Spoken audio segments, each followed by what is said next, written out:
It's page 47, the last paragraph. On all occasions, when the temple administrators, head of monastic departments, and the tenso are engaged in their work, they should maintain joyful mind, nurturing mind, and magnanimous mind. What I call joyful mind is the happy heart. You must reflect that if you were born in heaven, you would cling to ceaseless bliss and not give rise to way-seeking mind. This would not be conducive to practice. What's more, how could you prepare food to offer the 3 jewels? Among the 10,000 dharmas, the most honored are the 3 jewels. Most excellent are the 3 jewels. Neither the Lord of Heaven or a wheel-turning king can compare to them. The Sennen Shinji says, respected by society, though peacefully apart, the sangha is most pure and unfabricated. Now I have the fortune to be born a human being and prepare food to receive by the 3 jewels. Is this not a great karmic affinity? We must be very happy about this. Moreover, consider that if you were born in the realms of hell, hungry ghosts, animals, fighting gods, or other of the 8 difficult birds, even if you desire refuge within the sangha's power, you would never actually be able to prepare food to offer the 3 treasures. Because of suffering in these painful circumstances, your body and mind would be fettered. However, in the present life, if you have already done this, cooking, you should enjoy this life and this body resulting from incalculable ages of worthy activity. This merit can never fade. You should engage in and carry out this work with the vow to include 1,000 or 10,000 lives in one day or one time. This will allow you to unite with these virtuous karmic causes for 10 million lives. The mind that has fully contemplated such fortune is joyful mind. Truly, even if you become a virtuous wheel-turning king, but do not make food to offer the 3 treasures, after all there is no benefit. It would only be like a splash of water, a bubble, or a flickering flame. As for what is called nurturing mind, it is the mind of mothers and fathers. For example, it is considering the 3 treasures as a mother and a father think of their only child. Even impoverished, destitute people firmly love and raise an only child. What kind of determination is this? Other people cannot know until they actually become mothers and fathers. Parents earnestly consider their child's growth without concern for their own wealth or poverty. They do not care if they are cold or hot, but give their child covering or shade. In parents' thoughtfulness, there is this intensity. People who have aroused this mind comprehend it well. Only people who are familiar with this mind are truly awake to it. Therefore, watching over water and over grain, shouldn't everyone maintain the affection and kindness of nourishing children? The great Shakyamuni even gave up 20 years of a Buddha's allotted lifespan to protect us all alike in these later times. What was his intention? It was simply to confer parental mind. Tathagatas could never wish for rewards or riches. As for what is called magnanimous mind, this mind is like the great mountains or like the great ocean. It is not biased or contentious mind. Carrying half a pound, do not take it lightly. Lifting 40 pounds should not seem heavy. Although drawn by the voices of spring, do not wander over spring meadows. Viewing the fall colors, do not allow your heart to fall. The 4 seasons cooperate in a single scene.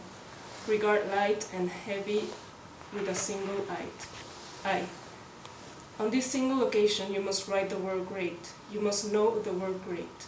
You must learn the word great. If the Tenzokyokun of Yashan monastery had not studied the word great, he would not have said Taiyuan with a spontaneous laugh. If Zen Master Gishan had not written the word great, he could not have taken a stick of firewood and blown on it 3 times. If Venerable Dongshan had not known the word great, he would not have picked 3 pounds of sesame to demonstrate to a monk. You should know that our former great mentors all have been studying the great word, and right now freely make the great sound, expound the great meaning, clarify the great matter, guide a great person, and fulfill this one great cause, for Buddhas appearing in the world. How could abbots, temple administrators, heads of monastic departments, and monks ever forget these kinds of mind? Okay. Well,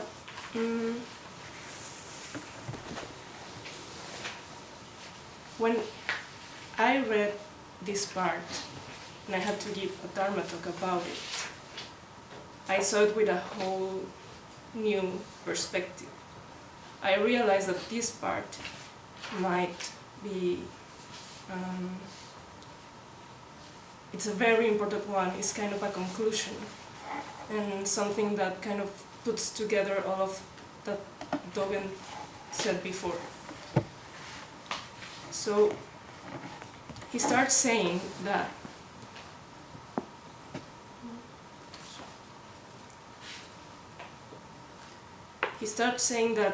on all occasions, not only the Tenso, but all the temple administrators should behave according to the 3 minds. But the Tenso is the perfect example for these 3 minds. The Tenso, if there is just one person in a monastery who should embody truly these 3 minds, is the Tenso. And this might be kind of a bold statement, considering that I don't really know that much yet about Zen. I think that the Tenso is a practice that contains all the characteristics of the Zen practice in a more general sense, in a more general way. So, first of all, I'm gonna tell you how, the way I see how a Tenso has such a big impact in the life of a monastery, and why it's so important, and why it's a symbol for practice of the way overall.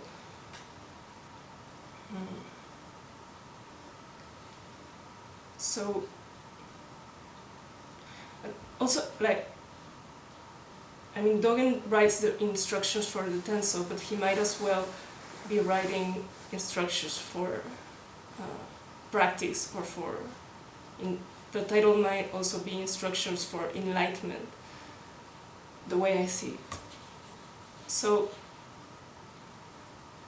food shapes our bodies and our minds. That's inevitable, that's logic and biology, and when we move, when we think, we need food. We need food in order to do this.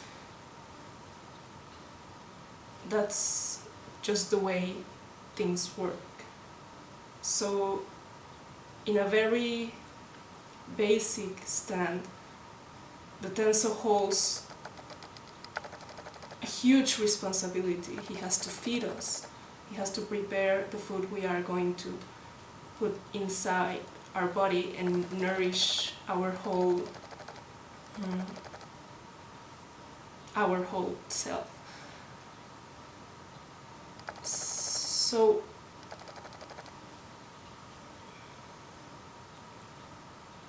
for example, I think we all know this. When someone is a good Tenso,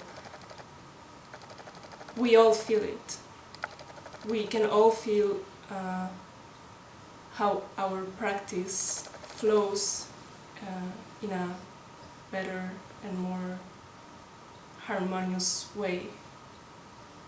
For example, whenever during session, whenever we have to sit for 5 days straight,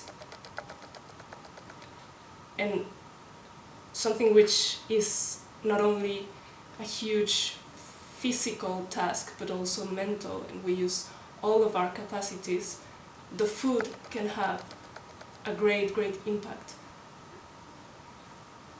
I remember my first session in Antaiji. The only thing that I think kept me going might have been the food. When I first came here, I was having such a hard time, I think you all know it. Everything was so difficult for me. But the food was amazing. I enjoyed every single meal, and I hoped for every single meal. During Samu, I was only thinking of what the Tenzo would cook for break or for lunch, and then I would eat, and that food would give me the strength and the power to continue in this really difficult practice. So during my first session, all I could think about was food. And I was craving delicious stuff and thinking of all the tempura and udon and sweets and sugar, and my mind was craving something delicious. But then, after more time here, I realized that it's not only delicious food that gets you through practice, it's also you have to think about the needs for good practice. For example, if during session we eat a lot of tempura and a lot of udon and a lot of oil and grease and sugar, the next hour, the hour that follows lunch, that period might be everyone asleep in the hondo. Or, for example, if one day we have a really delicious lunch and everyone eats maybe 2 times or 3 times from the leftover table, the next day, and this is something really, like, I saw it happen many times, the next day when we are in those 2 hours of sasen and the bell rings for kinhin, suddenly everyone goes out to the toilet. And you go to the toilet and there's a huge line. I remember when we had all these newcomers, the time with Yamasaki-san and Cyrus, and we were so many people. I remember one time I went to the toilet because I had a lot of water. I just wanted to pee, sorry for the boldness, but I went to the toilet and everyone was in the toilet. There were no sleepers, there were people standing outside the doors. And I mean, that's something that has to do with the food. The food affects everything, every single moment here in Antaiji. If you think about it, all our daily lives revolve around meals. Everything, we have this routine, very specific routine. So whenever something little changes, it's really easy to recognize. And in this routine, the meals are the center. We always eat at the same time, the same number of meals. We always, for breakfast, we always have kind of the same. So it's a constant. Even on Hosan, which we don't do anything, but the one thing that's there are the meals. The meals are exactly the same as every day. They're very important for a reason. For example, actually I was not going to say more about this, but today I'm giving this Dharma talk, and yesterday I was preparing it, and I was feeling so sick, so sick. My stomach right now is hurting so much, and my thoughts are kind of cloudy. I cannot think straight because I have nausea, I have stomach ache, and I'm not the only one. Murillo also, and Dosen-san also, he's not feeling so good. For example, yesterday I was Jikido. So the Jikido stands there when we sing the Daisai Geda and Dosen-san, I could tell something was wrong because normally he is very serious and very straight and with this elegance and poise, and yesterday he was like this. He was like this, and after I learned that actually he was feeling rather bad in the stomach. So one event can kind of give cue to others to happen. For example, Dosen-san was like this, and I don't know, Yushin was next to him, and Yushin is very serious and magnanimous actually, but me, for example, if I was next to Dosen-san, I would have gotten influenced by his posture, and I would have been like, oh well, if Dosen is like this, maybe I can also be like this, you know? So we are a community, and we influence each other all the time, and the food, it's a big, it's kind of the center of this community. It sounds like an exaggeration, but I think it's not. I think so. Okay, so all of this was only to say you